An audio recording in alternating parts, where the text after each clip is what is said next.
राज्यातील शेतकऱ्यांसाठी आजच्या झटपट आणि ठळक बातम्या आपण बघूया। त्यामध्ये पहिली बातमी आहे, रब्बीच्या हिरव्यागार स्वप्नांवर गारपिटीचे अवकाळी तडाखे। 2,500हून अधिक हेक्टरवरील पिकांना झालंय मोठं नुकसान। त्यानंतर पुणे अहिल्यानगर रेल्वे मार्ग सर्वेक्षणास केंद्राची मान्यता।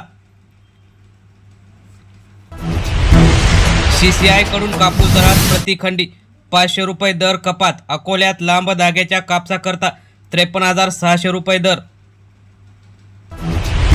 ज्वारीची 14.24 लाख हेक्टरवर राज्यात पेरणी। सोलापूर, धाराशिव, अहिल्यानगरला सर्वाधिक क्षेत्र।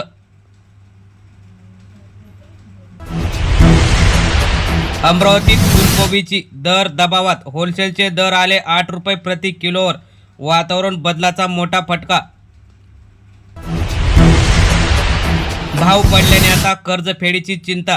खरीपातील स्थिती, शेतकरी आणि बँकांसमोर समांतर आव्हान। साखरेच्या दरवाढीची आशा, संक्रांतीच्या पार्श्वभूमीवर अपेक्षा। जानेवारीसाठी 22.50 लाख। नवे वर्ष देणार लाखो नोकऱ्या, कंपन्यांनी झटकली मरगळ। हवे मजबूत मनुष्यबळ, तरुणांना अनेक संधी।